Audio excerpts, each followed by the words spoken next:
हाय, good morning, सत श्री अकाल, आदाब, नमस्कार, वणक्कम, जय हिंद दोस्तों। कैसे आप लोग? मैं हूं आपका अपना डॉक्टर नवनीत कालरा। आ गया हाथ में माइक लिए हुए और गाना सुनाते हुए आपको। क्या करें यार, जिंदगी यही है। जितना मस्त रहोगे, कूल रहोगे, ऐश करोगे। जो साढ़े नाल रहोगे ते ऐश करोगे, जिंदगी दे सारे मजे कैश करोगे साढ़े नाल, होए होए साढ़े नाल। लेकिन चलो अब सीरियस टॉपिक पे आते हैं। टॉपिक ये है कि मैंने अभी कल 2-3 दिन से मैं ये बता रहा हूँ कि अलर्ट पे रहिए, क्योंकि बारिश जो इतनी हुई है, आने वाला एक महीना बहुत खतरनाक साबित हो सकता है। आज आपको उसका प्रूफ दे रहा हूँ। जो मैंने बात बोली थी, मेरी भविष्यवाणी सच होती नजर आ रही है, लेकिन मैं नहीं चाहता दिल से कि मेरी ये भविष्यवाणी सच हो, क्योंकि कहीं काफी लोगों की जान जा सकती है। जो चंडीगढ़ के आसपास के एरियाज में हुआ है, बहुत से यंग लोगों की डेथ हुई है और हर घर में डेंगू वहां हुआ पड़ा है। हालांकि आंकड़े कहीं नहीं आ रहे हैं, पता नहीं क्यों।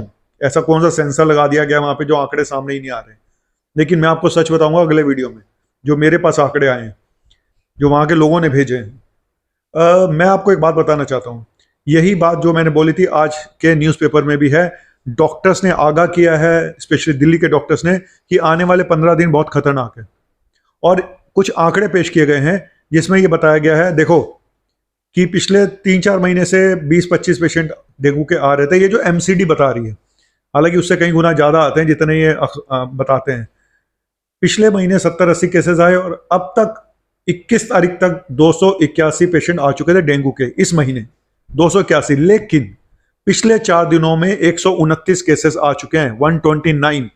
और ये 129 केसेस सिर्फ एमसीडी बता रही है। जो अगर आप डॉक्टर्स के क्लिनिक पे जाके देखें या हॉस्पिटलों से बात करें या वैसे बात करें, तो शायद कहीं गुना ज्यादा होंगे, क्योंकि 5 गुना ज्यादा होंगे कम से कम।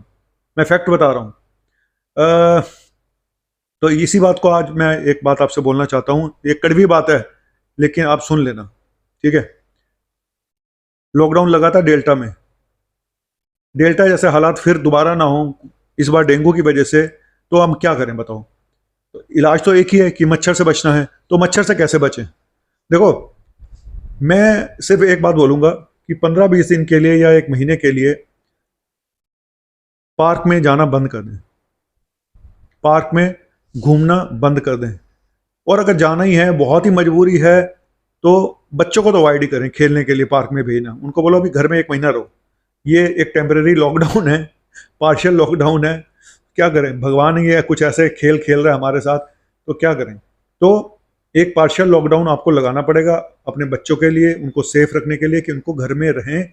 और अगर आप स्कूल भेजने हैं तो आपको पूरे कपड़े पहना के, उनको मॉस्किटो रेपेलेंट लगा के, या जो आयुर्वेदा वाले बताते हैं कि नीम का तेल लगा के, हालांकि वो आप उनसे पूछ लें तो ज़्यादा अच्छा होगा कि उनके हाथ पैरों पे नीम का तेल लगा के भेजें। तो और मॉस्किटो रेपेलेंट लगा के भेजें, पूरे कपड़े पहना के स्कूल भेजें, क्योंकि स्कूल तो जाना जरूरी है, ठीक है। क्योंकि पहले इतनी छुट्टियां हो चुकी हैं कि अब स्कूलों में स्कूल बंद नहीं किए जा सकते डेंगू की वजह से। ये बात फैक्ट है। लेकिन ये भी फैक्ट है कि बड़े सारे यंग बच्चों की और डेथ हुई है कालकाजी, पिंजौर में, इवन पंचकुला में। तो मैं सिर्फ ये बताना चाहता हूँ कि ये जो मच्छर काटता है, ये दिन में काटता है, ठीक है। और जहाँ भी पानी इकट्ठा होगा वहां भी ये पैदा होगा, दिन में काटेगा। जहाँ पे लाइट्स वाइट्स, आपको लगता होगा कि शायद ये सिर्फ पार्क में ही काटता है। जी नहीं, जहाँ पे लाइट ज़्यादा होती है, जैसे मॉल है, ये वहां पे भी खूब मिलता है। तो इसका मतलब मॉल भी ना जाए भाई। ऑनलाइन बड़ी सेल लगी हुई है आजकल, वहीं से परचेज कर लो थोड़ी बहुत।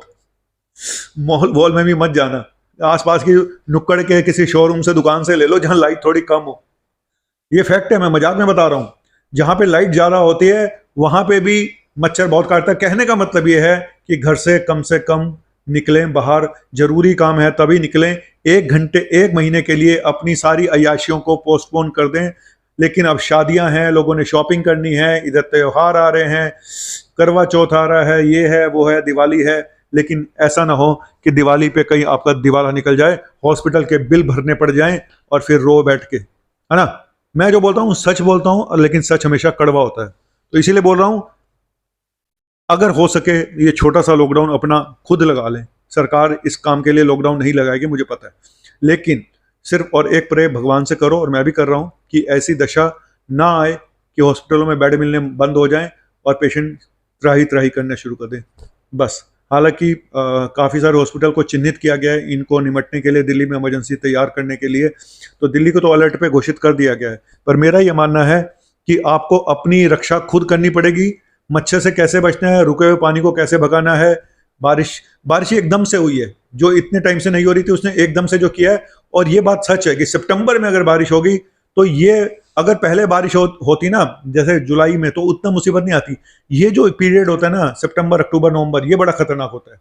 ये आइडियल मौसम होता है इनकी ब्रीड के लिए, मॉस्किटो की। तो इसलिए सिर्फ यही है भाई, कम से कम अपने बच्चों को पार्कों में खेलना बंद करा दें, घर में खेल लें। वैसे भी घरों में बच्चे कह रहे हैं तो 1 महीना और रह लेंगे, कौन सी आफत आ जाएगी। अब आप कहोगे स्कूल भेजना तो जरूरी है, जी बिल्कुल जरूरी है, ठीक है। तो स्कूल वालों को चाहिए स्कूल में पूरा फॉगिंग करें, पूरा सफाई का इंतजाम करें, और क्लासरूम में इधर उधर हर जगह छिड़काव कराएं। तो सुबह सुबह ही करा लें बच्चों को, तब अंदर एंटर करें। तो ये स्कूल की जिम्मेदारी भी है, सरकार की जिम्मेदारी भी है, और मेरी तो जिम्मेदारी क्या, इस महामारी ने ऐसी तैसी कर दी है। चलो, थैंक यू वेरी मच। और एक छोटा सा टॉपिक था, अगर अच्छा लगे तो प्लीज सब्सक्राइब कर देना इस छोरे को, जो डॉक्टर लगता नहीं है, फर्जी डॉक्टर है, तथाकथित डॉक्टर है। कहते हैं लोग कहते हैं मैं डॉक्टर हूं। चलो, अब लोग ये भी कहने की कहाँ आप उस क्वैक के चक्कर में पड़ गए हो सर, अपना अपना काम करिए, क्यों आप लड़ाई झगड़ा कर रहे हो। सर, भोली भाली जनता के लिए कौन लड़ेगा बताओ। मैं कोई नेता तो हूं नहीं, मैं सिर्फ मेडिकल पार्ट के लिए लड़ रहा हूँ। देश में इतने गलत काम होते हैं, मैं किसी के लिए नहीं बोलता क्योंकि मेरा काम नहीं है। लेकिन एक डॉक्टर होने के नाते, एक आम आदमी होने के नाते, मेरा ये धर्म है कि अगर मेडिकल लाइन से रिलेटेड कोई करप्शन हो रहा है, चाहे एलोपैथिक में हो रहा है, चाहे आयुर्वेदिक में हो रहा है, चाहे नेचुरोपैथी में हो रहा है, किसी में भी हो रहा है, उसके खिलाफ आवाज़ उठानी चाहिए, ठीक है। और मैं अगर आवाज़ नहीं उठाऊंगा तो ठीक है, चुप रहता हूं अगर आप कहते हो तो। लेकिन जिसके घर ये प्रॉब्लम आएगी, जिसका घर भर बिक जाएगा इनके चक्करों में, इस मेडिकल करप्शन के चक्कर में। मेडिकल में सब आ जाते हैं, नेचुरोपैथ, एलोपैथ, आयुर्वेद, है ना। चलिए, सोचिए कि क्या आप मेरा साथ देंगे या नहीं देंगे। और मैं बनाने जा रहा हूं एक एंटी क्वैक आर्मी। जैसे कोविड आर्मी बनाई थी, ऐसे एंटी क्वैक आर्मी भी बनाऊंगा। उसकी घोषणा बाद में करूंगा। जो लोग उसमें शामिल होना चाहें वो मुझे मैसेज कर सकते हैं। Thank you very much. आपका मुन्ना भाई MBBS, MBBS MD मेडिसिन हो यार।